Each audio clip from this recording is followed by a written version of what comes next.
qu'on a besoin de beaucoup de solidarité, beaucoup de partage. Je pense que ça montre bien que les inégalités sont absolument insupportables. Cette crise-là qui, en Europe, a tout arrêté, tout mis en stand-by et tout remis en cause, malheureusement, ça n'arrête pas les autres crises. Il y a d'autres crises sanitaires, des conflits qui continuent. Il y a toujours besoin d'envoyer du monde et ça Il va y continuera. avoir des besoins énormes, où tous nos bénéficiaires sont dans une situation catastrophique.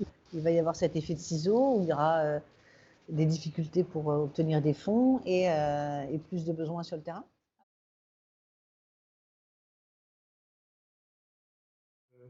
Une des conséquences du Covid-19, ça va être la crise économique.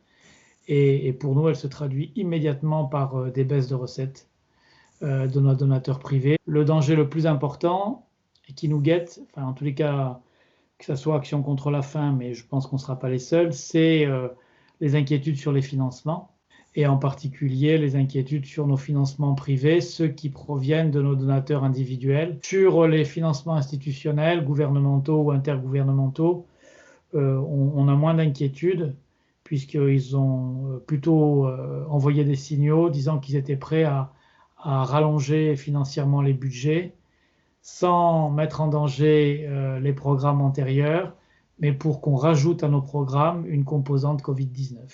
Cette crise, y compris dans les pays développés et dans les pays libéraux, elle déclenche un recours à l'État et la revalorisation de la fonction de l'État et de l'État-providence.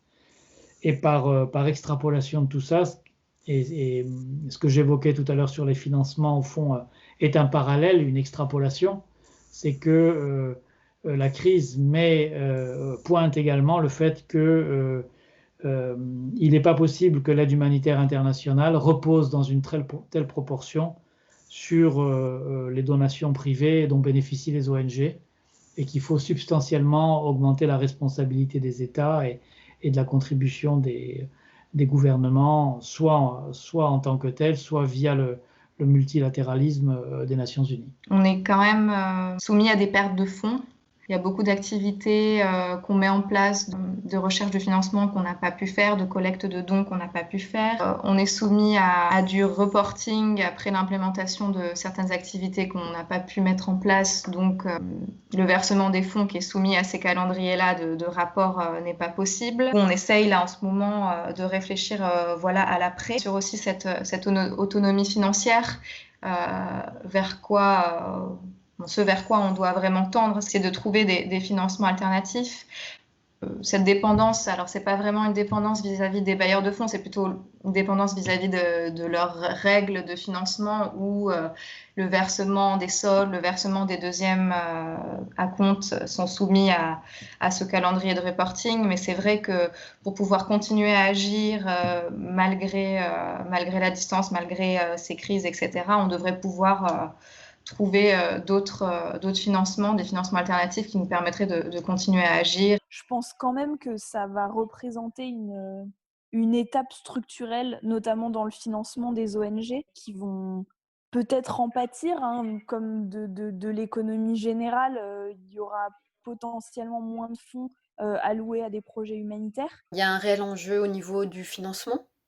On ne peut pas se permettre une interruption des services qu'on offre à ces enfants qui n'ont pas de prise en charge parentale ou aux familles vulnérables pour lesquelles on veut éviter la séparation entre parents et enfants.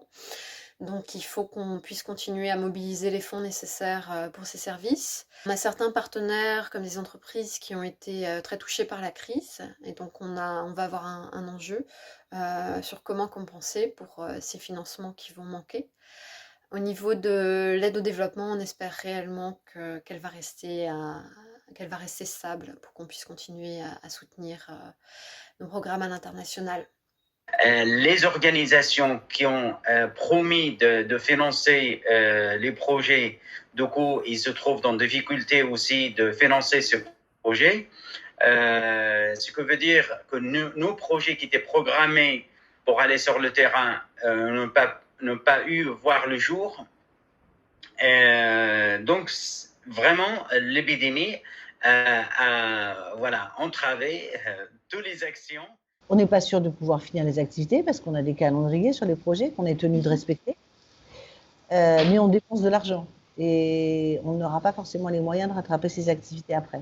Comme on n'aura pas réalisé toutes les activités, on n'aura pas l'argent qui va avec. Et cet argent des activités est aussi important pour payer la structure de l'association. Nous, on a très peu de fonds propres, donc la structure est payée grâce au pourcentage que les projets nous reversent. On aurait dû faire à peu près 400 000 € de collecte cette année. Je pense qu'on va perdre entre 5 et 10% de cette collecte. Alors, côté entreprise et fondation, là c'est un peu la catastrophe. C'est-à-dire qu'on a déjà des fondations qui s'étaient engagées sur 2020 et qui ont annulé leur engagement. Donc, voilà, gros frein sur les activités, incertitude sur les fonds des bailleurs, aussi baisse potentielle du grand public, du fonds des collectes auprès du grand public et des fondations. Un des gros enjeux, trouver des sous pour maintenir le niveau d'activité des organisations qui, en plus, font face à des besoins qui vont évidemment de façon croissante. Comment est-ce qu'on va réussir à passer cette pandémie si effectivement les subventions publiques sont à la baisse et que les mécènes commencent à partir. Les mécènes qui s'étaient engagés avant la pandémie à soutenir les organisations ont, pour la très large majorité d'entre elles, maintenu leurs engagements. Maintenant, ça va être de trouver des nouveaux engagements parce que les besoins sont forts et notamment en solidarité internationale. Il y a un réflexe qu'on peut comprendre de la part des entreprises ou même des individus. Aujourd'hui, ils ont tendance à dire, écoutez, on ne doute pas qu'il y a des besoins à l'international. Néanmoins, il y a tellement de besoins chez nous en France qu'on se concentre plutôt sur la France. Voilà. Il va falloir revenir sur les fondamentaux des organisations de façon très profonde pour réussir justement à bien faire comprendre à tous les donateurs potentiels, que ce soit des fondations, des entreprises, des individus, qu'il ne faut surtout pas lâcher le soutien qu'ils avaient avant, les engagements qu'ils pouvaient avoir avant au titre du mécénat, parce que c'est la survie du milieu associatif qui est en question quand même. Fondamentalement, un monde d'après qui radicalement, en un coup de baguette magique, changerait. Néanmoins, il va falloir qu'on évolue sérieusement.